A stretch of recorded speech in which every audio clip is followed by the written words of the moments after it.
നമസ്കാരം. The path is the goal എന്ന discussion സീരീസിൻ്റെ അടുത്ത സെഷനിലേക്ക് വീണ്ടും ഏവർക്കും സ്വാഗതം. നമുക്ക് ആദ്യം മെഡിറ്റേഷൻ ചെയ്യാം. കണ്ണുകൾ അടച്ച് ശാന്തമായിരിക്കൂ. ഭൂമി മാതാവിനോടും സർവചരാചരങ്ങളോടും അന്തരീക്ഷത്തോടും കൃതജ്ഞത രേഖപ്പെടുത്തൂ. ഭൂമി മാതാവിൽ നിന്നുമുള്ള ഹീലിംഗ് എനർജി കാലുകളിലൂടെ പ്രവേശിച്ച് ശരീരം മുഴുവൻ വ്യാപിക്കുന്നതായും ശരീരത്തിലെ എല്ലാ ഭാഗങ്ങളെയും എല്ലാ കോശങ്ങളെയും റിലാക്സ് ചെയ്യാൻ സഹായിക്കുന്നതായും അനുഭവിക്കൂ.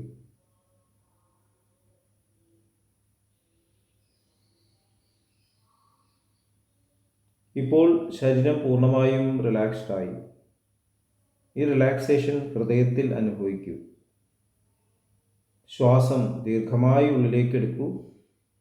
ഹൃദയത്തിൽ സ്നേഹം നിറയുന്നതായി അനുഭവിക്കൂ. ശ്വാസം പുറത്തേക്ക് വിടുമ്പോൾ സ്നേഹം പ്രപഞ്ചം മുഴുവൻ വ്യാപിക്കുന്നതായും അനുഭവിക്കൂ.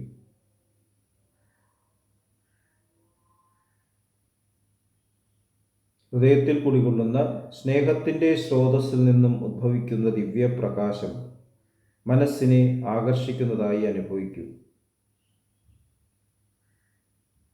ആ ദിവ്യപ്രകാശത്തിൽ ധ്യാനം ആരംഭിക്കൂ. മനസ്സിൽ ചിന്തകൾ വരുന്നുണ്ടെങ്കിൽ മൃദുവായി അവയെ അവഗണിക്കുക.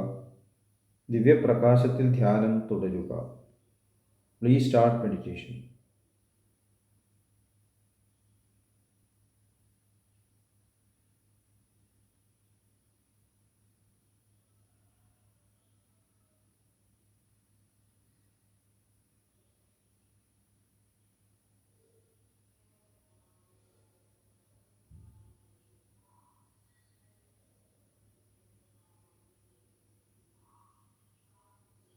ഓക്കെ, ആ കണ്ടീഷൻ ഹൃദയത്തിൽ നിലനിർത്തി പതുക്കെ കണ്ണുകൾ തുറക്കൂ. എല്ലാവരെയും വീണ്ടും ആദ്യമായി ഹാർട്ട്ഫുൾനെസ് സഹജമാർ മെഡിറ്റേഷൻ സിസ്റ്റത്തിലേക്ക് സ്വാഗതം ചെയ്യുന്നു. എങ്ങനെ ജോയിൻ ചെയ്യാം എന്നത് ഡിസ്ക്രിപ്ഷൻ ബോക്സിൽ കൊടുത്തിട്ടുണ്ട്. നമ്മൾ ലാലാജി മഹാരാജിൻ്റെ പ്രിൻസിപ്പിൾസ് ഓഫ് കോൺവെർസേഷൻ ആണ് ഡിസ്കസ് ചെയ്യുന്നത്. കഴിഞ്ഞ സെഷനിൽ വായിച്ച പാരഗ്രാഫ് ഒന്നുകൂടി വായിക്കാം. What more than this is there for me to tell? When we have lost all sense of our own significance and are devoid of ego consciousnesses in any form, direct or indirect, then whatever we do will be just what we ought to be doing. This condition, if bestowed by God, is the best of all conditions. Everyone ought to try to arrive at it. ഏറ്റവും best condition എന്താണ്? ഒരു തരത്തിലും ego consciousness ഇല്ലാതിരിക്കുക. Ego ഇല്ലാണ്ടാവാൻ പറ്റില്ല. ഇത് വളരെ important ആയിട്ടുള്ളൊരു കാര്യമാണ്. Ego എന്ന് പറയുമ്പോൾ ഞാൻ എന്നുള്ള പ്രസൻസ്. ഈഗോ ഇല്ലെങ്കിൽ പ്രവർത്തിക്കാനേ പറ്റില്ല. ഈഗോ ആണ് നമുക്ക് പ്രവർത്തിക്കുന്ന ആ ശക്തി നൽകുന്നത്. ഉത്തമ പുരുഷൻ. ഈഗോ ആരംഭിക്കുന്നത് എവിടെയാണ്? ഐഡൻറ്റിറ്റി എന്നുള്ള രൂപത്തിലാണ്. ഈശ്വരൻ, ഗോഡിൻ്റെ ഐഡൻറ്റിറ്റി, ആ രൂപത്തിലാണ് ഈ ഈഗോൻ്റെ ആദ്യത്തെ ആ പ്രസൻസ് എന്ന് പറയും.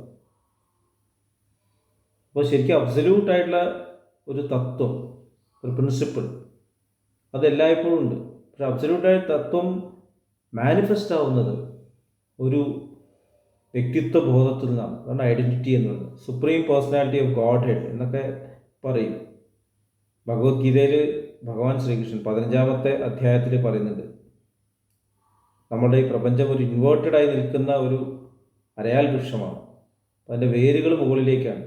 താഴെ നമ്മൾ കാണുന്ന താഴെ നമ്മൾ കാണുന്ന പ്രപഞ്ചമൊക്കെ അതിൻ്റെ ശാഖകളാണ്. അപ്പോൾ ഈ ശാഖകളെ കാണുമ്പോൾ മനസ്സിലാവും നറിഷ്മെൻറ്റ് വരുന്നത് എവിടെ നിന്നാണ്? റൂട്ട്സ് നിന്നാണ്. അപ്പോൾ ആ റൂട്ട് എവിടെയാണ്? അതാണ് സോഴ്സ്. ഇപ്പോൾ ഫിസിക്സിലും അത് പറയുന്നുണ്ട്. സോഴ്സ്, ഫീൽഡ് നിന്ന് വൈബ്രേഷൻസ് നിന്ന് മാറ്റർ, ഇങ്ങനെയാണ് ട്രാൻസിഷൻ സംഭവിക്കുന്നത്. ഇതൊക്കെ എപ്പോഴും ഉണ്ട്. അപ്പോൾ ആ സോഴ്സിലേക്ക് എങ്ങനെ എത്തിച്ചേരും? എങ്ങനെയാണ് അവിടേക്ക് കണക്ട് ചെയ്യുക? അപ്പോൾ ഭഗവാൻ പറയുന്നത് അസംഗശസ്ത്രേണ ദൃഢേണ ചിത്വ. അസംഗം എന്നുള്ള ശസ്ത്രം ഉപയോഗിച്ചിട്ട് ദൃഢമായിട്ട് ഈ സ്റ്റെമ്മ് നമ്മൾ കട്ട് ചെയ്യണം എന്നാണ്. ഇങ്ങനെ കട്ട് ചെയ്യുക സ്നേഹത്തോടു കൂടിയാണ്. മുറിച്ച് കളയുക എന്നുള്ള സന്യാസി പദം സ്വീകരിച്ച് ഉത്തരവാദിത്തമൊക്കെ ഒളിച്ചോടുക എന്നുള്ളതല്ല അർത്ഥം. സ്നേഹമാണ്. സ്നേഹം എല്ലാത്തിനും ട്രാൻസ്ഫോം ചെയ്യുന്നു. ഈ ഗ്രോസ് ആയിട്ട് നിൽക്കുന്ന ഈ അവസ്ഥയെ ട്രാൻസ്ഫോം ചെയ്തിട്ട് അതിനെ സൂക്ഷ്മമായിട്ട് സൂക്ഷ്മതലമാക്കണം. ഈ ലോകത്തിൽ മുഴുവൻ ഡിവിനിറ്റി നിറയുന്ന പോലെ നമുക്ക് ഫീൽ ചെയ്യുന്ന പോലെ ആവണം. നമ്മൾ ഉയരുമ്പോഴാണ് അത് സംഭവിക്കുക. നമ്മൾ വൈബ്രേറ്ററി തലത്തിൽ ഉയരുമ്പോൾ ലോകത്തിൻ്റെ സ്ട്രക്ചർ മാറുന്നു. ലോകത്തിന് മാറ്റം വന്നിട്ടില്ല എന്ന് നമുക്ക് പറയാം, പക്ഷേ നമ്മളുടെ അനുഭവത്തിൽ ലോകം മാറിക്കൊണ്ടിരിക്കുന്നു. നമ്മളൊരു മല കയറുമ്പോൾ, ഒരു വളരെ ഗ്രോസ് ആയിട്ടൊരു എക്സാമ്പിളാണ്, മല കയറുമ്പോൾ നമ്മൾ കാണുന്ന പ്രപഞ്ചം മാറുന്നു. അതുപോലെ നമ്മൾ ഉയരുന്നു, നമ്മൾ ദർശിക്കുന്ന പ്രപഞ്ചം മാറിക്കൊണ്ടിരിക്കുന്നു. ഇതാണ് വിശ്വരൂപ ദർശനം എന്ന് പറയുന്നത്. വിശ്വരൂപ ദർശനം എന്ന് പറയുമ്പോൾ ഭഗവാനെ കാണുക എന്നുള്ളതല്ല അർത്ഥമെന്നാണ് എനിക്ക് മനസ്സിലായിട്ടത്. ഭഗവാൻ ലോകത്തെ കാണുന്ന പോലെ നമുക്ക് കാണാനാവുക എന്നാണ് വിശ്വരൂപ ദർശനം. വിശ്വരൂപൻ കാണുന്ന പോലെ, വിശ്വരൂപം പോലെ കാണുക ലോകം. ഇവിടെ പേടിയുണ്ടാവാൻ പാടില്ല. നമുക്ക് പുറമേയുള്ള കണ്ണുകളോട് നോക്കുമ്പോൾ പേടിയുണ്ടാവും, അർജുനന് ഭയം ഉണ്ടായ പോലെ. പക്ഷെ നമുക്ക് വിശ്വരൂപ ദർശനം ഭഗവാന്റെ തലത്തിൽ നമുക്ക് പേടി ഉണ്ടാവില്ല. എല്ലായിടത്തും സ്നേഹം മാത്രമേ ഉണ്ടാവുള്ളൂ. ഇത് വളരെ ഇമ്പോർട്ടൻ്റ് ആണ്. അച്ഛന് കുട്ടികൾ എന്ത് വികൃതി കാണിച്ചാലും കുട്ടികളെ ശത്രു പോലെ കാണും. അച്ഛനോ അമ്മയോ അതെ, പേരൻസിന് ഒരിക്കലും കാണില്ല. Mahatma Gandhiji father of the nation എന്നറിയപ്പെടുന്നു. അദ്ദേഹത്തിന് വ്യത്യാസമില്ല. ഹിന്ദു, മുസ്ലിം, സിഖ്, ഈസായി, അതുപോലെ തന്നെ ജാതി മത വ്യത്യാസങ്ങളില്ല. എല്ലാവരും ഒരുപോലെ കാണുന്നു. അതുകൊണ്ട് അദ്ദേഹം വളരെയധികം തെറ്റിദ്ധരിക്കപ്പെട്ടു. ഒരച്ഛൻ എങ്ങനെയാണോ തുല്യമായിട്ട് എല്ലാവരെയും കാണുന്നത്, അതുപോലെ എല്ലാവർക്കും തുല്യമായിട്ടുള്ള അവകാശമുണ്ട് എന്നുള്ളത് അദ്ദേഹം ഉള്ളിൽ നിന്ന് മനസ്സിലാക്കി അത് ലോകത്തിൽ കൊണ്ടുവരാൻ വേണ്ടി ശ്രമിച്ചു. അപ്പോൾ പരസ്പരം രണ്ടുപേരും തെറ്റിദ്ധരിച്ചു. ഇപ്പോൾ കുട്ടികൾ തെറ്റിദ്ധരിക്കുന്ന പോലെ എൻ്റെ അച്ഛൻ അവനോട് പാർഷ്യലാണ്, കാരണം അപ്പോൾ അവനായിരിക്കും കൂടുതൽ ഹെൽപ്പ് ആവശ്യം വരിക. ചിലപ്പോൾ ചില കുട്ടികൾക്ക് പഠിക്കാൻ അത്ര കഴിവുണ്ടാവില്ല, അപ്പോൾ അവർക്ക് കൂടുതൽ ട്യൂഷൻ കൊടുക്കും, അവർക്ക് കൂടുതൽ സമ്പാദ്യം ഉപയോഗിക്കേണ്ടി വരും. മറ്റേ ആൾ വിചാരിക്കും എനിക്ക് എൻ്റെ പാർഷ്യലാണ്, കളിക്കാൻ പന്ത് മേടിച്ചു തരും വേറെ ആൾ, എന്നാൽ അവൻ കളിക്കാൻ ഇൻട്രസ്റ്റ് ആണ്, എനിക്കൊന്നും വാങ്ങി തരുന്നില്ല, എനിക്ക് ആവശ്യമില്ലായിരിക്കും.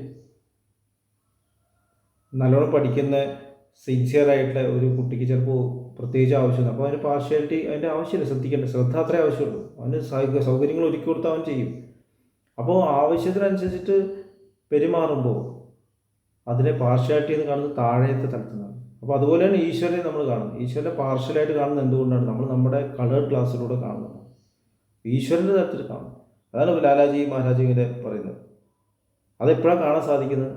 ഞാൻ എന്നുള്ള ബോധത്തിൽ ഈഗോ കോൺഷ്യസ്നസ് ഇല്ലാണ്ട്. ഈശ്വരന് ഈഗോ കോൺഷ്യസ്നസ് ഇല്ല. അബ്സല്യൂട്ട് സ്റ്റേറ്റിന് ഈഗോ ഉണ്ട്, ഈഗോ കോൺഷ്യസ്നസ് ഇല്ല. ഇങ്ങനെയാണ് നമ്മൾ ഡിഫറൻഷിയേറ്റ് ചെയ്യുക. നമുക്ക് ഈഗോ കോൺഷ്യസ്നസ്, ഈഗോ അല്ല നമ്മുടെ പ്രശ്നം, ഈഗോ കോൺഷ്യസ്നസ് ആണ്. ഞാൻ ഉണ്ട്, എൻ്റേതാണ് എന്നുള്ള ഭാവം, അതാണ് ഈഗോ കോൺഷ്യസ്നസ്. ബാക്കിയൊന്നും എൻ്റെ അല്ല, ബാക്കി വേറെയാണ്, അതർനെസ്.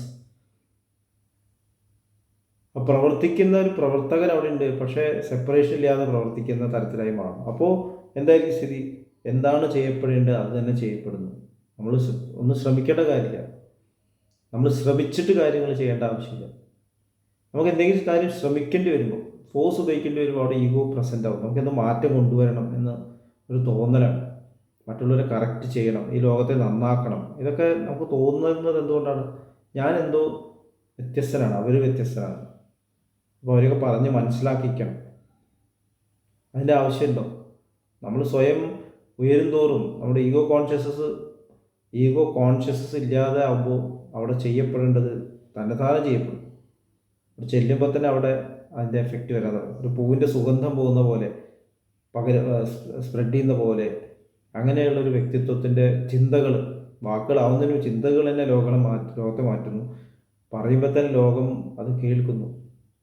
അവിടെ കേൾക്കുന്ന ആൾക്കാർ ഈ തരത്തിൽ അല്ലെങ്കിൽ അവർക്ക് ചിലപ്പോൾ നേരത്തെ പറഞ്ഞ ഒരു പാർഷ്യാലിറ്റി ഉണ്ട്, അതാണ് ഇതാണ് എന്നൊക്കെ തോന്നുന്നു. അതുകൊണ്ടായിരിക്കും മാസ്റ്റേഴ്സ് പലപ്പോഴും സൈലൻ്റ് ആയിട്ടിരിക്കുന്നത്. കാരണം സംസാരിക്കുമ്പോൾ അതിൽ അറിയാതെ തന്നെ ദ്വന്ദ്ങ്ങൾ കടന്നു വരാം. ഭഗവത്ഗീത തന്നെ എത്ര ഇൻ്റർപ്രിട്ടേഷൻ, ബൈബിളിന് എത്ര ഇൻ്റർപ്രിട്ടേഷൻസാണ്. കാരണം അവിടെ വാക്കുകൾ പ്രകടിപ്പിക്കുന്നുണ്ട്.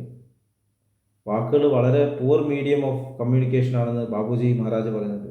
പക്ഷേ വാക്കുകളില്ലാതെ അവിടെ വർക്ക് ചെയ്യാനും പറ്റില്ല.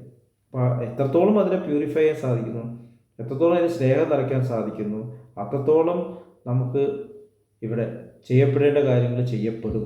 അവിടെയാണ് ഈഗോ കോൺഷ്യസ്നസ് പാടില്ല. അപ്പോൾ നമ്മൾ പറയുന്ന കാര്യം അതേപോലെ നടക്കുന്നില്ല എന്ന് വെച്ചിട്ട് ടെൻഷൻ ആവേണ്ട കാര്യമില്ല. നടക്കേണ്ട കാര്യമാണ് നടക്കുന്നത്, ആക്സെപ്റ്റ് ചെയ്യുക. പക്ഷെ കണ്ടിന്യൂ ചെയ്തുകൊണ്ടിരിക്കുക, നല്ലത് ചെയ്തുകൊണ്ടിരിക്കുക. നമുക്ക് ലഭിക്കുന്ന റിസൾട്ട്സ് നമ്മളുടെ ഇഷ്ടപ്രകാരം ആവണമെന്ന് തോന്നുന്നുണ്ടെങ്കിൽ അവിടെ ഈഗോ കടന്നു വരും. നമ്മുടെ ജോലി എന്ന് പറഞ്ഞാൽ എക്സ്പ്രസ് ചെയ്യാന്നുണ്ട്, ഈശ്വരനെ എക്സ്പ്രസ് ചെയ്യുക വാക്കുകളിലൂടെ. ഫലത്തിൽ ആഗ്രഹിക്കരുത് എന്ന് പറയുന്നതിൻ്റെ അർത്ഥം ഇതാണ്. കർമ്മണ്യേവാധികാരസ്ഥേ മാ ഫലേഷു കഥാചന മാ കർമ്മഫല ഹേതുർ ഭൂഹു മാതേ സങ്കോസ്തു അകർമ്മണി എന്ന് ഭഗവാൻ പറയുന്നുണ്ട്. എല്ലാവരും പൊട്ടിയുന്നൊരു ശ്ലോകമാണ്. അപ്പോൾ കർമ്മഫലത്തെ ഇച്ഛിക്കരുത് എന്നാണ്. എന്തുകൊണ്ടാണ് കർമ്മഫലത്തെ ഇച്ഛിക്കേണ്ടതെന്ന് പറയുന്നത്? കാരണം ഞാൻ ഭഗവാനെ എക്സ്പ്രസ് ചെയ്യുമ്പോൾ ഞാൻ ഫലം അനുഭവിച്ചു കഴിഞ്ഞു, ഞാൻ ഭഗവാനിലേക്ക് ഉയർന്നു കഴിഞ്ഞു. ഇനി എന്തിനാണ് എനിക്ക് വേറൊരു ഫലം? ഞാൻ അതിൻ്റെ ആനന്ദം അനുഭവിക്കുന്നു, ഞാൻ അതിൻ്റെ സന്തോഷം അനുഭവിക്കുന്നു, ഞാൻ എൻ്റെ സംതൃപ്തി അനുഭവിക്കുന്നു. അതാണ് എനിക്ക് കിട്ടേണ്ട ഫലം. അപ്പോൾ പുറമേക്ക് നോക്കേണ്ട ആവശ്യം. പുറമേക്ക് നോക്കുമ്പോൾ ഈഗോ കടന്നു വരും, ഈഗോ കോൺഷ്യസ് കടന്നു വരുന്നു. എല്ലാവരും ഇതേക്കുറിച്ചൊന്ന് ഇൻട്രോസ്പെക്ട് ചെയ്യണമെന്ന് അഭ്യർത്ഥിക്കുന്നു. അടുത്ത സെഷൻ വരെ വിട വാങ്ങുന്നു. നന്ദി, നമസ്കാരം.